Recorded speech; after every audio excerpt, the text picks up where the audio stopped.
دعا دے دی، میں نے کہہ دی کہ اے سعید اگر اس عورت نے الزام لگایا ہے اور اگر واقعی میں ملزم ہو تو وہ زمین میں اس عورت کو دے رہا ہوں، حالانکہ وہ زمین میری ہے، لیکن اگر اس نے میرے اوپر الزام لگایا ہے تو میں یہ زمین اس عورت کے حوالے کر رہا ہوں، لیکن یاد رکھو اسی کے ساتھ میں اس عورت کو ایک بد دعا بھی دے رہا ہوں کہ اللہ کے سامنے وہ بد دعا دیتے ہیں سعید بن زید رضی اللہ تعالیٰ عنہ، اے اللہ اگر یقیناً انہا کاذبۃ فاعمی بصرہا، اے اللہ اگر یہ عورت جھوٹی ہے تو اس کو اندھا کر دینا، اور اگر یہ عورت واقعی جھوٹی ہے اور مجھ پر الزام لگا رہی ہے تو وجعل قبرہا فی دارہا، تو اس کے گھر کے اندر ہی اس کی قبر بنوا دینا۔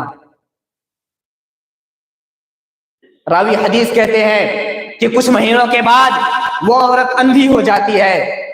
اور جب وہ لاٹھی لے کر کے چلتی ہے تو اس کے گھر کے اندر ایک کنواں ہے، جب لوگ اس کے سامنے آتے ہیں تو وہ عورت کہتی ہے کہ مجھے سعید بن زید رضی اللہ تعالیٰ عنہ کی بد دعا لگ گئی ہے، اسی وجہ سے میں اندھی ہو گئی ہوں، اور وہ وقت قریب ہے جب میں اسی گھر کے اندر میری قبر کھد جائے گی، لہٰذا کچھ دنوں کے بعد وہ عورت لاٹھی پکڑ کے چلتی ہے اور چلتے چلتے اپنے گھر کے کنویں میں گرتی ہے اور وہیں اس کا انتقال ہو جاتا ہے، لہٰذا اس گھر کے اندر ہی اس عورت کو دفن کر دیا جاتا ہے۔ یہ ایک بد دعا تھی مظلوم کی، جنہوں نے الزام لگایا تھا سعید بن زید رضی اللہ تعالیٰ عنہ کے اوپر، اللہ رب العالمین کے سامنے ایسا گڑ گڑایا، اس طریقے سے اللہ رب العالمین سے فریاد کیا کہ اللہ تعالیٰ نے فوراً اس کی دعا کو بد دعا کو قبول کیا اور اس عورت کو وہیں پر اندھی کر دیا اور اس کی قبر بھی گھر میں ہی کھدوا دیا۔ اسی لیے تو اللہ کے رسول صلی اللہ علیہ وسلم نے فرمایا اتقی دعوت المظلوم فإنها ليس بينها وبين الله حجاب، مظلوم کی بد دعا سے بچو کیونکہ اس کے اور اللہ کے درمیان کوئی پردہ حائل نہیں ہوتا ہے۔ اور اسی وجہ سے اللہ کے رسول صلی اللہ علیہ وسلم نے تمام مسلمانوں کو حکم دیا ہے انصر اخاک ظالما او مظلوما، اپنے بھائی کی مدد کرو، چاہے وہ ظالم ہو تب بھی مدد کرو، اگر وہ مظلوم ہو تب بھی مدد کرو، یعنی کوئی بھائی کسی کے اوپر ظلم کر رہا ہے تو اس کی بھی مدد کرنا واجب ہے، کسی کے اوپر ظلم ہو رہا ہے اس کی بھی مدد کرنا واجب ہے۔ ایک صحابی کھڑے ہوتے ہیں، اے اللہ کے رسول یہ بات تو سمجھ میں آتی ہے کہ جس کے اوپر ظلم ہو رہا ہے اس کی مدد کریں، لیکن یہ اس میں آپ کا کیا خیال ہے، جو شخص ظلم کر رہا ہے تو ہم ظالم کی مدد کس طریقے سے کر سکتے ہیں؟ اللہ کے رسول صلی اللہ علیہ وسلم نے فرمایا ہاں بالکل تم ظالم کی مدد کر سکتے ہو، وہ اس طریقے سے تمنعه من الظلم، اس کو تم ظلم سے روک دو،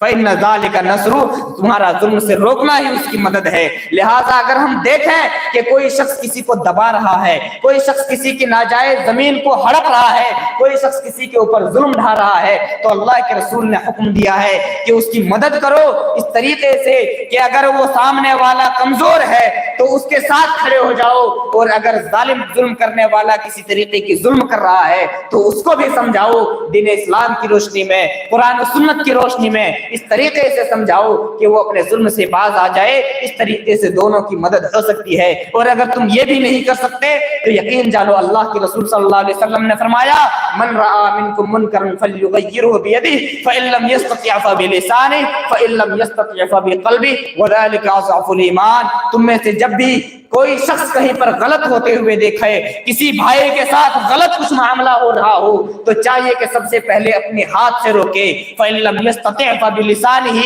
اگر وہ ہاتھ سے روکنے کی طاقت نہیں رکھتا ہے تو کم سے کم زبان سے کچھ بول دے، اور اگر زبان سے بولنے کی بھی طاقت نہیں ہے تو چاہیے کہ وہ دل سے ظالم کو برا جانے، دل سے ظالم کو برا سمجھے، اور یہ ایمان کا سب سے نچلا حصہ ہے، سب سے کمزور حصہ ہے۔ لہٰذا اگر ظالم کو دیکھ کر ہمارے دل میں بھی برا خیال نہیں آتا ہے، اگر ظالم کو دیکھ کر ہمارے دل میں بھی احساس نہیں آتا ہے تو یقین جانیے ہمارے اندر ایمان باقی نہیں ہے، ہمارے اندر ایمان کا سب سے کمتر اور کمزور حصہ بھی باقی نہیں ہے۔ لہٰذا ایک انسان پر واجب ہے، ایک انسان پر ضروری ہے کہ جب بھی کہیں ظلم و زیادتی ہوتے ہوئے دیکھے، جب بھی کسی کے ساتھ ظلم ہوتا ہوا دیکھے، یا جب بھی کسی انسان کے ساتھ، کسی جانور کے ساتھ یا کسی اور چیز کے ساتھ ہمارا کوئی مسلمان یا ہمارا کوئی بھی بھائی ظلم کر رہا ہے تو چاہیے کہ ہم ظالم کے ساتھ بھی کھڑے ہو جائیں، مظلوم کے ساتھ بھی کھڑے ہو جائیں۔ آخر میں اللہ رب العالمین سے دعا ہے الہ العالمین ہم تمام مسلمانوں کو ظلم جیسے بڑے عذاب سے بچائے، آمین، تقبل یا رب العالمین۔